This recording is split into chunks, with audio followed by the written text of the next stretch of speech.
हर हर महादेव दोस्तों।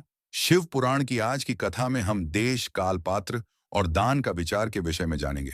तो दोस्तों, श्रद्धा पूर्वक महादेव जी का नाम लेकर हमारे चैनल को सब्सक्राइब अवश्य करें।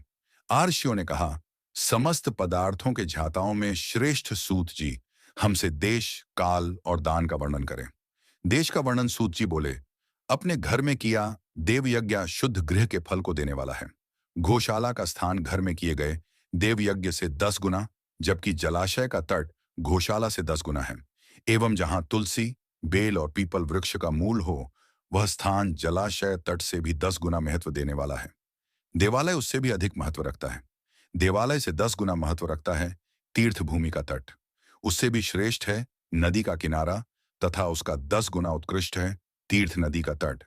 इससे भी अधिक महत्व रखने वाला है सप्तगंगा का तट, जिसमें गंगा, गोदावरी, कावेरी, ताम्रपर्णी, सिंधु, सरयू और रेवा नदियां आती हैं।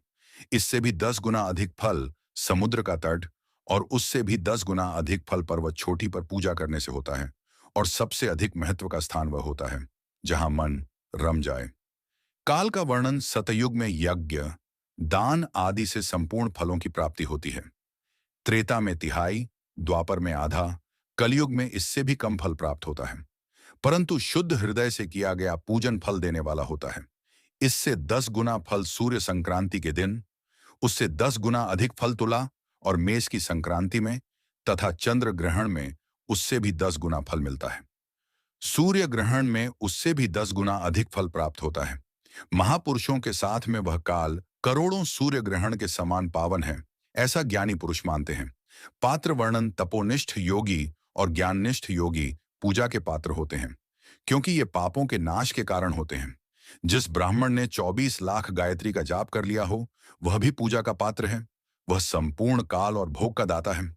गायत्री के जाप से शुद्ध हुआ ब्राह्मण परम पवित्र है। इसलिए दान, जाप, होम और पूजा सभी कर्मों के लिए वही शुद्ध पात्र है। स्त्री या पुरुष जो भी भूखा हो, वही अन्नदान का पात्र है। जिसे जिस वस्तु की इच्छा हो, उसे वह वस्तु बिना मांगे ही दे दी जाए, तो दाता को उस दान का पूरा फल प्राप्त होता है। याचना करने के बाद दिया गया दान आधा ही फल देता है। सेवक को दिया दान चौथाई फल देने वाला होता है।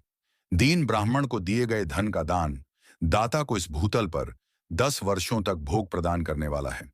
वेद वेदता को दान देने पर वह स्वर्ग लोक में देवताओं के वर्ष से 10 वर्षों तक दिव्य भोग देने वाला है। गुरु दक्षिणा में प्राप्त धन शुद्ध द्रव्य कहलाता है। इसका दान संपूर्ण फल देने वाला है। क्षत्रियों का शौर्य से कमाया हुआ, वैश्यों का व्यापार से आया हुआ और शूद्रों का सेवा वृत्ति से प्राप्त किया धन उत्तम द्रव्य है। दान का वर्णन गौ, भूमि, तिल, सुवर्ण, घी, वस्त्र, धान्य, गुड़, चांदी, नमक, कोहड़ा और कन्या नामक 12 वस्तुओं का दान करना चाहिए। गोदान से सभी पापों का निवारण होता है और पुण्य कर्मों की पुष्टि होती है।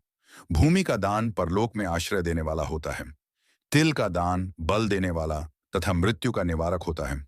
सुवर्ण का दान वीर्यदायक और घी का दान पुष्टिकारक होता है।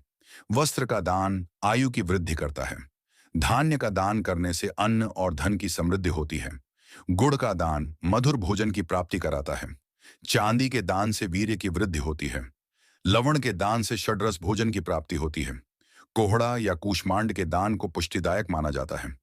कन्या का दान आजीवन भोग देने वाला होता है।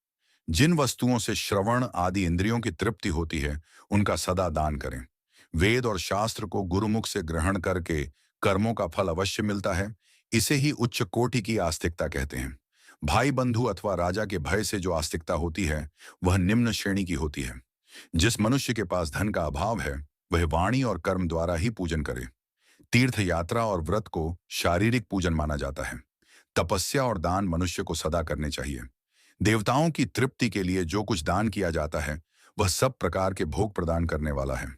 इससे इस लोक और परलोक में उत्तम जन्म और सदा सुलभ होने वाला भोग प्राप्त होता है। ईश्वर को सब कुछ समर्पित करने एवं बुद्धि से यज्ञ व दान करने से मोक्ष की प्राप्ति होती है। दोस्तों, शिव पुराण की कथाएं सुनने के लिए हमसे जुड़े रहें तथा चैनल को सब्सक्राइब अवश्य करें। हर हर महादेव।